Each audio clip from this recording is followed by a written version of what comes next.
Space whales? Nope, rather deal with devils. Chapter 44, Fan Fiction by Azazyel. I gave Sona a very long look as she likewise looked at me with a frown as she continued.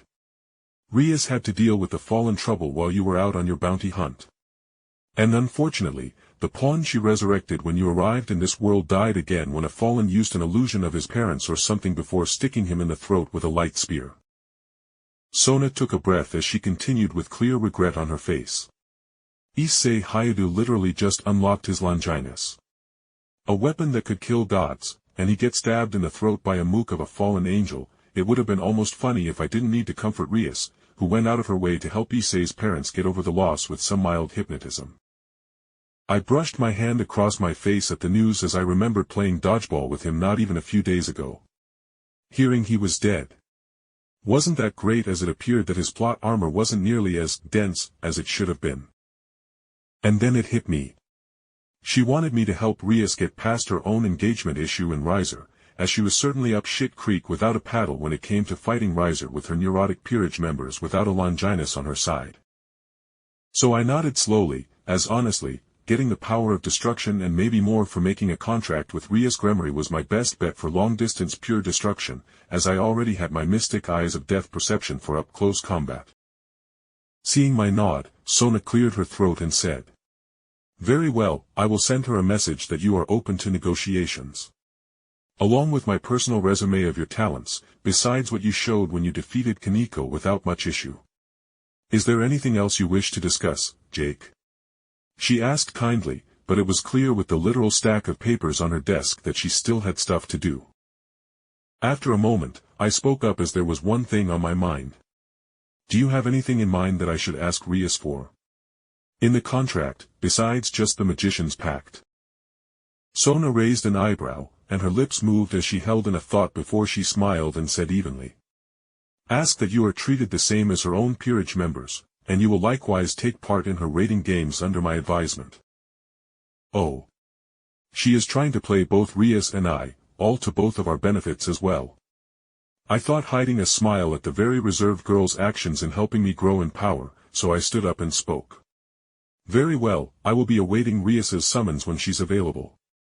But for now, I am going to be dealing with the broken birds I picked up." The more responsible ruler of Kuo gave me a hand wave in dismissal as her head dipped down low to return to her paperwork, with her glasses shining and obscuring her eyes' view as she silently went to work as I left the room. I walked back to the section of the apartments in the student council section of the school, and I knocked at the door of the Nakano quintuplet sisters. "Girls, you awake?" I asked, cracking the door open as I spoke. A harsh silence was my answer before a feminine voice spoke out with clear wariness. "Yes. We are awake." I pushed the door open the rest of the way, and with a spare mattress covering the window to block out the natural sunlight, took in the 5 forms of the quintessential quintuplets. With all of them actually being awake and not in a coma this time. "Nino, I hope you and the rest are feeling better," I spoke softly as I stepped into the room and took a seat on a free seat next to a writing desk that was obviously meant for homework. Nino Nakano, the pinker-haired quintuplet, snorted at my question as she spat rhetorically. "Oh, we are just peachy. I had to suck on the blood of some random mage dude who killed the man who killed our own father. And then while my sisters were sleeping, you likewise fed them your blood while they were still asleep." I gave Nino a bland look as I flexed the contract she formed as my vampire familiar, and she stiffened as I said firmly. "Nino, don't take your frustrations out on me. I have only helped you," I said simply before taking a breath and speaking to all 5 of the sister who stiffened as my mana fell onto their shoulders to remind them I was a powerful mage that could decide their fates with a wave of my wrists. "Now, all of you," I spoke seriously. "I am a mage who can go to fictional worlds and bring back items of power, and even people. I can name a dozen ways I could resurrect your father, but if you are going to be difficult, then such wonderful things won't happen." I finished bluntly, and all the girls looked at me with various expressions. Some with pure hope, some with anger at my clear blackmail to get their obedience, but regardless, I continued. "I want to help you 5. But supporting 5 vampires, I need to train up. And feeding you my own blood is going to put some strain on myself. Is it so wrong to ask you five to listen to me while you even get your feet underneath yourself? I asked rhetorically. And I wasn't even joking about the resurrecting their dad bit. I mean, I could just run off to Azeroth in WoW and just pick up a few scrolls of resurrection or whatever, and maybe even learn some of their magic as well. Should I not be instantly nuked by the dragon flights or a titan sensing my entry into the world or whatever?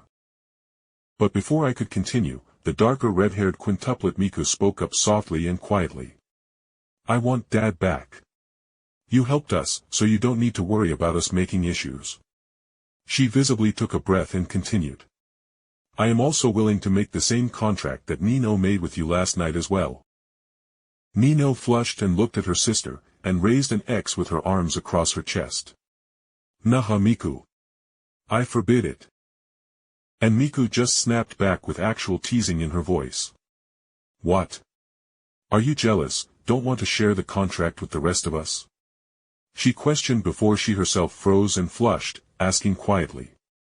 Wait. It's something perverted to make the deal right? Nino's atomic red face was answer enough for Miku and the rest, who deeply flushed as their minds raced at Nino's clear denial to answer as to what sealed the deal for the contract.